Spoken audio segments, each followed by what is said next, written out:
冇錢自己整啦。歡迎大家翻到嚟啲 Oven 街新試坑系列，今次就同大家試整呢個好經典嘅長發包，材料非常之簡單。第一步我哋就係要將乾酵母放喺溫水，即係暖水嗰度咧，就去激活佢哋。暖水嘅意思就大概係30至到40度啦。如果太凍就冇辦法激活佢哋，太熱咧就會殺死佢哋，咁就發酵唔到噶啦。咁你擺喺度啦，唔好攪佢喎。過5至10分鐘度咧，你就見到佢開始浮面嘅啦，嗰啲酵母。然後如果再做得好啲，其實可以令到佢開始有啲泡泡喺啲水面嗰度嘅。咁你聞到嗰啲好香嘅酵母味咧就 OK 噶啦。然後今次咧，你就見到我課咗金啦，買咗呢個廚師機，真係好方便，唔係講笑。我擺晒啲料入去啦。然後咧，再加上用嚟搓麵團嘅嗰一個鈎之後咧，就可以開機，然後就等佢得噶啦。呢度我擺緊料啦，你一陣間就會見到嗰個鈎噶啦，真係超方便。咁你開咗機之後咧，就由得佢喺度攪。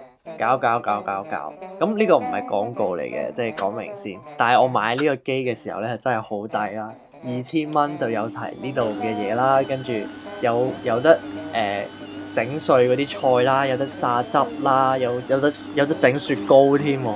所以有一次咧，就揾次係同大家試下用呢個雪糕機啦。其實我之前試過，真係超正，唔係講笑。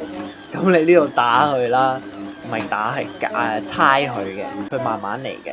咁你猜佢到咩狀態搞掂咧？就係令到佢嗰個麵團係個表面滑啦，同埋咧你拉出嚟嘅時候就係有一啲彈力喺度嘅。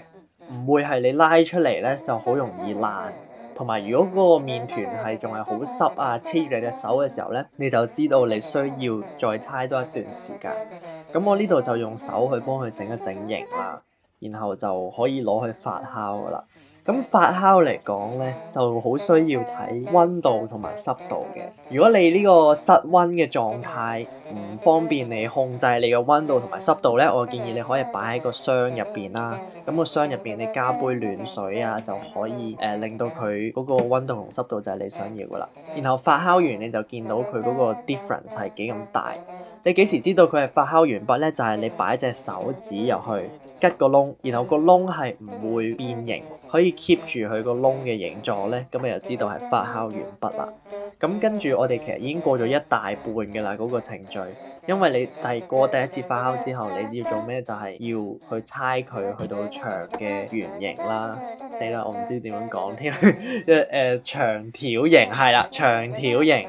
然後就你整到去你長發包個形狀啦。但係你要睇下你嗰個焗爐咧就幾大嘅。因為如果你個焗爐偏細，你當然唔可以整得太長啦。同埋你要考慮到我哋有第2次發酵嘅時候咧，其實佢會肥嘅，變肥咗啦發酵。咁你擺喺烤盤嗰度發呢個第2次嘅時候，你就要注意好，你預翻啲位，就俾佢第2次發酵嘅。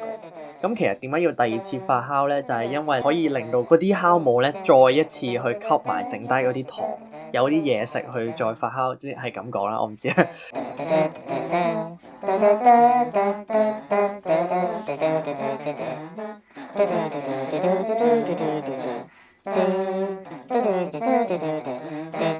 你發酵完畢就可以用個刀界翻啲痕啊，靚啲，然後就可以擺入焗爐焗噶啦。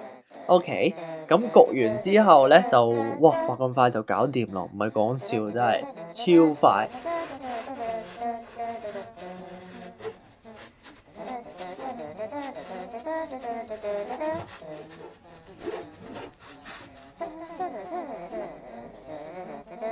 咁你就咁食包當然都可以啦，但係就有陣時可能有啲 dry 噶嘛，係咪？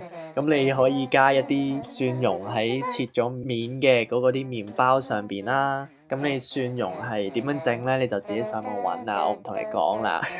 然後咧你就搽完之後，你就可以再攞嗰啲搽好蒜蓉嘅麵包就攞去焗啦。焗到幾時咧？其實你就都唔係話好 exactly 要幾多分鐘嘅，就直至到係佢嗰個面啦，就係變到金黃色，總之有好香嘅香味咧，其實你就 OK 嘅啦。咁你焗完之後就會 taste 到咧，佢外邊個包個皮係好脆，但係中間仍然好腍，仲要係吸咗啲牛油啊、蒜蓉嘅味道咧，就超級正啦，唔係講笑。咁所以咧，呢一個咧係一個非常抵整嘅 recipe 啦，整一個你可以食幾餐，可以做幾餐嘅前菜。咁好啦，咁今日咧就嚟到呢度啦。如果大家中意呢條片咧，記得 like、subscribe 同埋 share。同埋如果你想我下次整啲乜嘢咧，就可以 comment 啦。我哋下次再見，拜拜。Subscribe。